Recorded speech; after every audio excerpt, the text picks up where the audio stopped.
সুধীর দর্শক বন্ধু, আপনারা দেখছেন একে নিউজ বাংলা। আর এই মুহূর্তে উপস্থিত রয়েছে ক্যানিং পূর্ব বিধানসভা বিজেপি নেতা অলি পেয়াদার বাড়িতে। শাসক দলের বর্বরতায় অলি পেয়াদা দীর্ঘদিন বাড়ি ছাড়া ছিল। সরকার পরিবর্তন হয়, বিজেপি সরকার ক্ষমতায় আসে, অলি পেয়াদা তার আর কর্মী সমর্থকদের সঙ্গে নিয়ে বাড়ি ফেরে এবং তিনি তার রাজনৈতিক কর্মসূচি করতে থাকে। এমতো অবস্থায় গত রাত্রে একটা নাগাদ মুহুর্মুহুর বোমা ছুটে এসে পড়ে অলি পেয়াদার বাড়িতে। বোমার ধমকে জানালার কাঁচ, বাথরুমের দরজা, কি বাড়ির মানুষ আতঙ্কিত হয়ে পড়ে। তারা প্রাণনাশের আশঙ্কা প্রকাশ করছেন। অলি পেয়াদার আম্মা আমাদের সঙ্গে রয়েছেন যে রাত্রে ঘুমানোর অবস্থায় যদি বাড়িতে বোমা পড়ে তাদের কেমন অবস্থা হতে পারে। অলি পেয়াদার স্ত্রী রয়েছেন, অলি পেয়াদার আম্মা যান এবং অলি পেয়াদার স্ত্রী এবং বাড়ির অন্যান্য সদস্যের বক্তব্য শোনাবো আপনাদের। অলির আম্মা, হ্যাঁ, কি ঘটেছিল, কটার সময় হয়েছিল? ওই 1:15-তে। আচ্ছা, আর আমার এমনি রাত ভারী কষে আমার ছেলে আসে আর অনেক লোকজন থাকে। এই আমি সবে উঠেছি, আমার এত কষ্ট হচ্ছে ভাবছি আমি আর বলতে পারি। কষ্ট হচ্ছে আমার নাতির গায়ে, আমার গায়ে, আমার স্বামীর গায়ে সব কাজ ভর্তি। এখন দেখো না বিছনায় কাজ ভর্তি।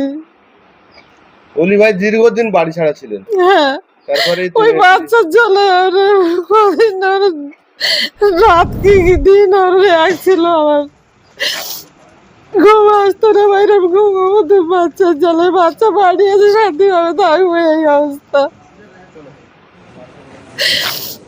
বাড়িতে সবাই করছে।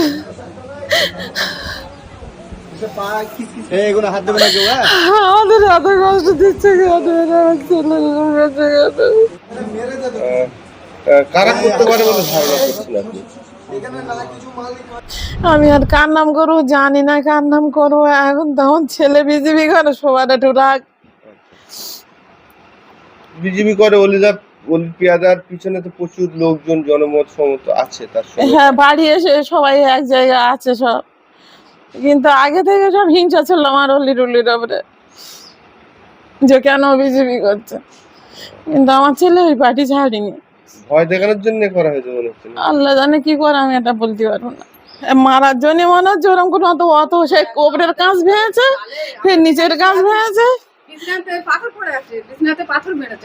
ওই বড়বাবু নিয়ে গেছে পাথর, দুটো বোম ফাটিনি। দুটো বোম যদি ফাটতো আরো কি না হতো। তাই হ্যাঁ, পুলিশ র্যাবে এসেছিল। কি ঘটেছে? কি ঘটেছিল মানে রাত্রে আমরা তো ঘুমিয়ে পড়েছিলাম, 12টা-12:30টার দিকে আমরা ঘুমিয়ে পড়েছি রাত্রে। তারপর হঠাৎ একবার প্রথমে বাস্ট হলো, চারিদিকে অন্ধকার, মানে একবারই আমরা উঠে গেছি। উপর থেকে আসতে চেঁচিয়ে আসতে, এসে দেখলাম আসতে না আসতে মানে সিঁড়ি ঘরে আছে আরেকটা বাস্ট হলো। এসে দেখি চারিদিকে অন্ধকার, মানে বোম বাস্ট হয়েছে। আর চারিদিকে অন্ধকার, বাড়ির যেখানে যা ছিল সবাই উঠলো, উঠে চেঁচামেচি দৌড় করতে লাগলো। উঠে তারপরে দরজা খোলা হলো, দরজা খুলে বাইরে সব লোকরা জড়ো হয়ে গেল। তারপর দেখলাম যে আমাদের উঠানে ওখানে পড়ে আছে একটা, ওখানে একটা, বাইরে একটা, আর ওই আমাদের ওই ঘরের এখানে আমার বাবা মানে শ্বশুর শাশুড়ি আর আমার ছোট ছেলে ছিল, সেইখানে ওই কাঁচটা সব ভাঙা। পুলিশ কখন এসেছিল? পুলিশ তো ওই 1:30টার দিকেই এসেছিল, মানে তারপরে খবর দেওয়ার পর। কাউকে দেখা গেছে? না, কাউকে, অন্ধকার, চারিদিকে অন্ধকার ছিল তো, মানে লাইট জ্বালানো ছিল, মানে ধোঁয়াতে অন্ধকার ছিল। কারণটা কি বলে মনে করেন? কারণটা কি, কারণে আইএসএফ আছে, আমাদের বিরোধী দল, তারা আমার স্বামী পার্টি করছে, এই হিসাবে হিংসাত্মকমূলক কাজ ছাড়া এছাড়া কিছু না। আমরা তো এইটাই মনে করছি। আমার স্বামী হচ্ছে বিজেপি পার্টি করে। অবশ্যই আইএসএফরা মেরেছে, এই ছাড়া কে কারা মারবে এখানে? আর শত্রু হচ্ছে টিএমসি, এই দুটোই তো আমাদের এখন পিছনে আছে শত্রু হিসাবে। এখানে আইএসএফ এর নেতা বলতে কে কারা করে?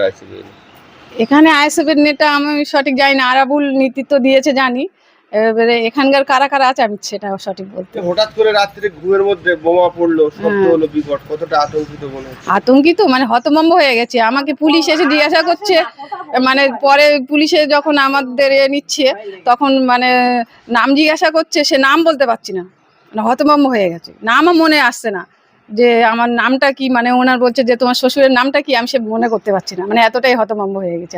কোথায় ছিল? হ্যাঁ, আমাদের সঙ্গেই ছিল, এখানেই ছিল। উপরে দোতলায়? হ্যাঁ, ওখানে আমরা ছিলাম। গতকাল রাতে 1:10-15 নাগাদ আমার প্রাণনাশ মানে জীবন সংশয় হয়েছিল। আরাবুলির নেতৃত্বে আমার বাড়িতে 6 থেকে 8 পিস পেটো বোম ফেলা হয়েছিল। আমাকে মারার চক্রান্ত করেছে আরাবুলির নেতৃত্বে আইএসএফ এবং তৃণমূল এবং সিপিএম দুষ্কৃতীদের দ্বারা। যাই হোক, কোনো রকমে বেঁচে গেছি। যে আমার এলাকাবাসী ছিল, এদের বোমে তাণ্ডবের শব্দ শুনে আমার এলাকাবাসী সবাই যখন রাস্তাতে ছুটে আসছিল, এই আরাবুলের দুষ্কৃতী বাহিনীরা তারা একের পর এক ফায়ার করতে করতে এলাকা ছাড়া হয়ে যায়।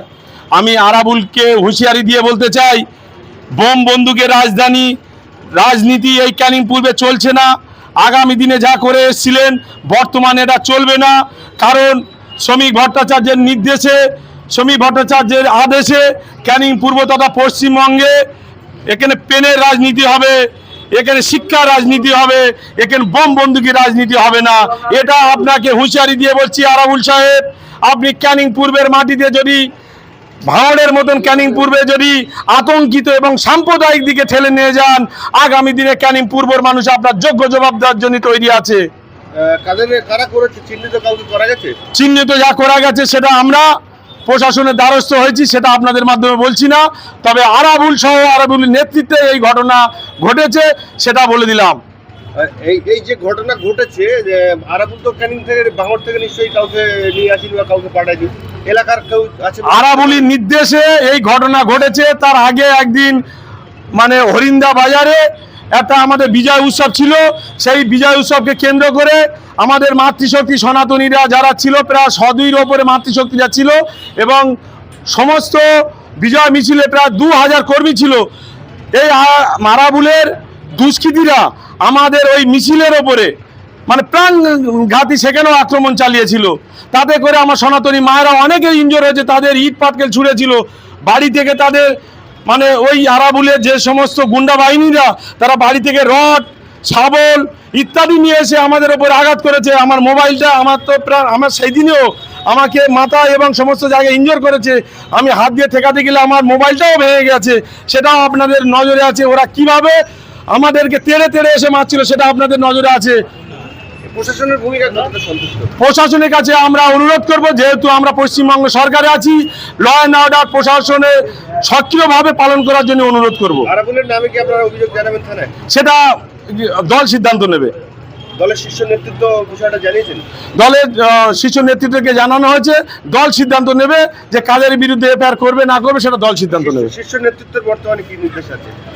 সেটা সিদ্ধান্ত মানে এফআইআর করবার জন্য এবং শান্তি শৃঙ্খলা বজায় রাখবার জন্য। কারণ নামে সেটা দল চিন্তা ভাবনা করেছে, দলের নেতৃত্বটা আসুক, এসে সেটা ভাবাবো পরে। আর ওই এতে আমরা শুয়েছি, আর শুয়ে আর ঘুমিয়ে পড়েছি। আর তারপর ওই 1:15-ই শব্দ হয়েছে, বিকট শব্দ। ওরকম শব্দ আমি কোনোদিন শুনি না। সেই শব্দ শুনে সব হাওয়াও করছি, আমাদের শব্দ কেউ বুঝতে পারে না। আর ছেলে আর ওই বৌমা ওপরে ছিল, ওরা ওখান থেকে হাওয়াও করে লেবে আসে, আর আমরা যাচ্ছি যাচ্ছি, আমার হাসে না। ওখানটা আমরা কত না গুলিগুলি করছি, আমার ছোটো ছেলে, ছোটো বৌমা টৌমা সব বাড়িকে সব চেঁচামেচি করছে। আর ওদিক থেকে এসে ওরা সবাই ওদিক থেকে আমাদের দেজিরা সব ওদিকে ছুটে এসে পাঁচিল ধরে গিয়ে করলি, তারা আমরা ওদের সাহস আমরা গেট খুলে বাইরে গেছি। বের গিয়ে ওখানটায় ফুল গাছের ওখানটা গেটের কাছে গেছি, এই দিকে ফেরটা বোমা পড়েছে। এই রান্নাঘরের এই পিছন থেকে ফেরটা বোমা। কাউকে দেখতে পাইনি, কারোর দেখা যায় না। কারা মেরেছে দেখতে আতঙ্কে ছিলেন? হ্যাঁ, আতঙ্ক মানে কথা বলতে পারিনি, কিছু বলতেও পারিনি।